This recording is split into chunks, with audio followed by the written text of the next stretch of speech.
This video was made possible by CuriosityStream and Nebula. To see a companion video to this one about the surprising carbon footprint of another famous streaming website, check out the video link in the description. As of the start of 2021, YouTube is the second most popular website in the world, with over 1 billion hours of content consumed on it every single day.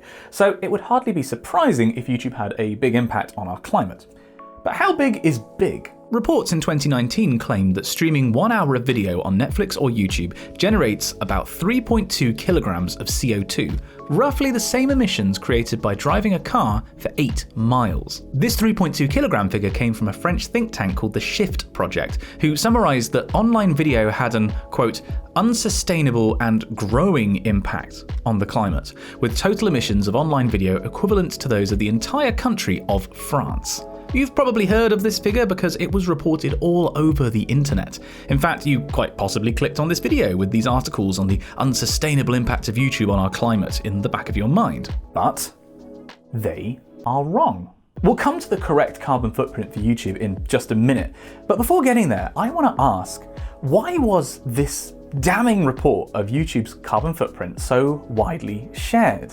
And I think that by looking at the study, its flaws, and how it was so widely shared, we can learn a lot about how we interact with and frame climate change. Ultimately, media is driven by attention. Papers that sell more copies make more money. Websites that receive more traffic make more in ad revenue. So there's an incentive in any form of media to attract your audience by whatever means necessary. It's kind of like an arms race for attention. And in terms of climate change specifically, there are many reasons why a viewer could be enticed to read an article or click a link, but they broadly fall into two camps. Firstly, analysis that indicates things are looking up, that things aren't as bad as we thought they were. Science is wrong. Rejoice! We don't all have to save money and make the world a better place with higher life expectancy and fairer income distribution. Wait, but secondly, analysis that indicates that things are worse than we thought, that we're only years away from complete climate catastrophe, that there's a 19% chance that humans will go extinct by the end of this century. That figure, by the way, is real. It comes from a poll of academics on global risk conducted by the Future of Humanity Institute at the University of Cambridge. And it's shocking. We're talking about the extinction of the human race within this century. And it probably made you sit bolt upright, and it left you wanting to learn more. Bad news sells. Except when discussing climate change specifically, there's an extra factor that is really important: nihilism. There is a very pervasive argument that the reality of climate change is now so bad that we simply shouldn't bother doing anything about it. The more headlines you read about the extreme severity of climate change, the more you think there's no point in changing your behavior to avoid it. Climate change is a train barreling down on us and we're just tied to the tracks. Reading that something as seemingly innocuous as watching video online is damaging the climate in ways that you previously only associated with flying and driving makes people think, well, if I can't watch TikTok compilations on YouTube, then what's the point? We're gonna go extinct anyway, give me my cat videos. I think, and to be clear, this is me speculating now, that perhaps people seek out these kinds of negative headlines because it excuses them from having to make any changes to their behavior. Hearing that YouTube, of all things, has the same impact on the climate as the nation of France makes the whole situation seem hopeless. The ship's sinking, so let's just have some fun on deck whilst it lasts. And perhaps that's why some of these extremely negative headlines spread so widely. People just didn't want to change. Needless to say, of course, this is not helpful because climate catastrophe is not a foregone conclusion, and there are absolutely things that we can do to reduce our impact on the climate. And writing off the whole thing as a lost cause makes us less likely to do those things. Incidentally, read Don't Even Think About It by George Marshall to see how we frame climate change is a really important issue. Let's dive into that 3.2 kilograms of CO2 emitted for every hour of video streamed figure and see why YouTube's climate impact is really not that bad. First of all, the Shift project calculated the 3.2 kilogram figure by looking at how much energy the data centers used by Netflix and YouTube consume per byte of video, then factoring in the typical bit rates content is watched at, and finally estimating the CO2 emitted to generate the energy required for those bit rates. I'm simplifying, but that's basically it. However, the Shift project admitted that they'd made a mix-up in one calculation between bits and bytes, which reduced the 3.2 kilogram estimate of CO2 by a factor of 8 to just 0.4 kilograms per hour. Secondly though, great analysis by George Kamir from the International Energy Agency, linked below, highlights some flawed assumptions made by the Shift project. Perhaps most importantly, they estimated data centers used far more energy than they actually do, thanks to out-of-date energy efficiency data, overestimating the emissions of data centers by a factor of 35. There's more, but the end result is that depending on where you are and what device you're watching on and how you charged it, watching 1 hour of online video emits just 36 grams of carbon dioxide on average. It's 90 times lower than the initial Shift project estimate. And in terms of YouTube specifically, Google, who owns YouTube, has set out to power all of its data centers with entirely renewable energy by 2030, and claims that it is entirely carbon neutral to date because of extensive carbon offsetting. Now, quite how effective that is a topic for a whole other video, but you could argue that if you're watching YouTube videos specifically, that it's perhaps an order of magnitude less carbon intensive again. Of course, however, there are complications and additional factors that we have to think about. So while the immediate emissions of watching YouTube video may be pretty small from the data centers, there are knock-on effects to consider. So if, for example, YouTube encouraged consumerist behavior through things like haul videos, then that's a pretty big extra set of emissions further down the line. It's almost like capitalism is bad for the environment. If YouTube radicalizes people towards climate change denial, then that will have a negative effect on reducing future emissions, so effectively an increase in emissions. And then of course there's stuff like Team Trees.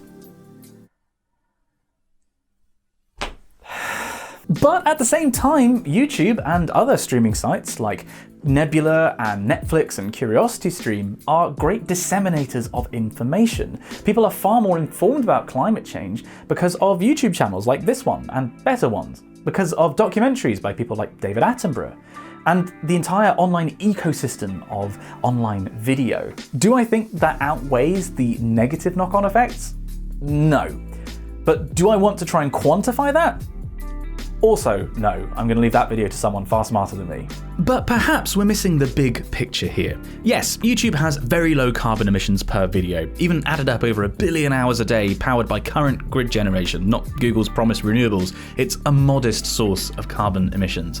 A back-of-the-envelope calculation indicates maybe 13 million tons of CO2 per year, roughly equivalent to the emissions of Tanzania, not France. But maybe another reason that those reports of streaming's carbon footprint generated so much attention is that online video is seemingly a waste of time. I'd like to point out that as this is my full-time job, that online video is very much not a waste of time, and you absolutely should continue to watch online video and like the videos and subscribe to the channels and leave comments to engage with the content. Having said that, I'm sure there are still people who are watching this and thinking to themselves, yes, but we don't need YouTube. It's just wasteful emissions, no matter how small they are.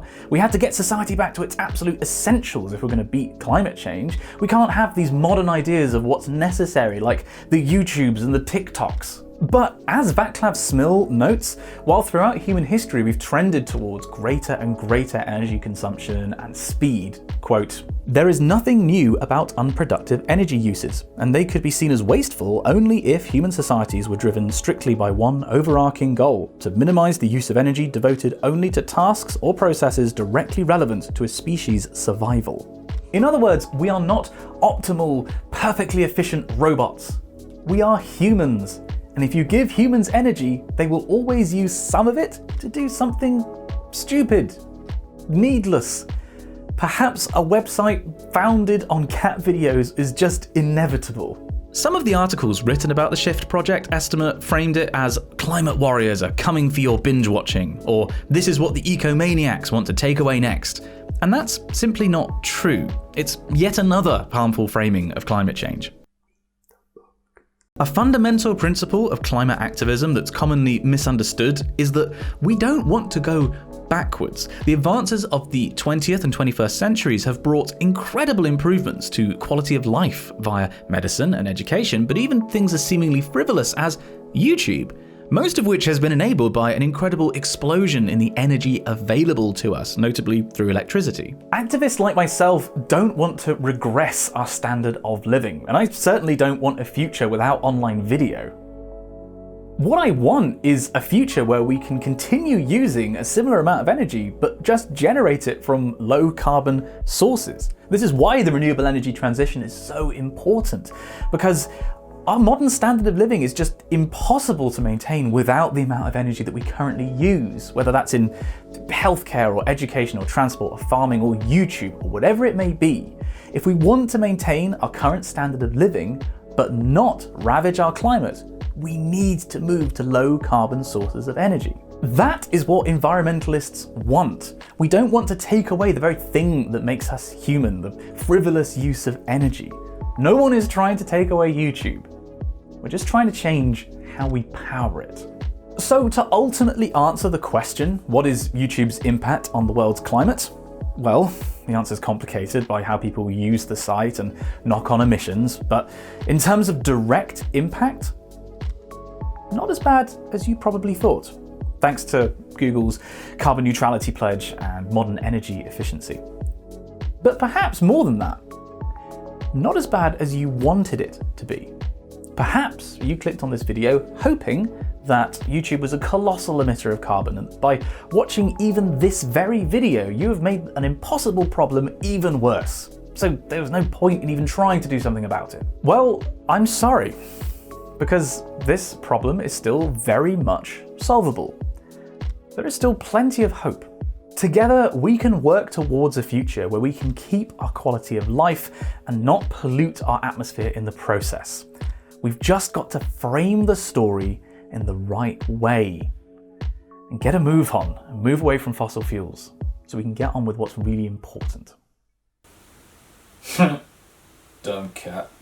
YouTube, of course, isn't the only streaming website that's widely used. For instance, you might recognize... For those of you that don't, that's the intro music from a website that I can't talk about on YouTube.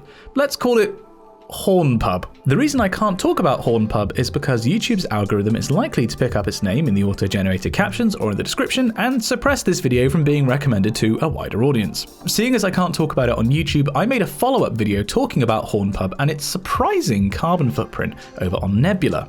Here I can make content without worrying about interference by the algorithm, and if you liked this video and thought it was important, you should go check it out. Nebula is the Streamy Award nominated platform co-owned by a plethora of educational YouTubers, including me, and it's a place where we upload exclusive content like my Hornpub video, but also regular videos ahead of posting them on YouTube.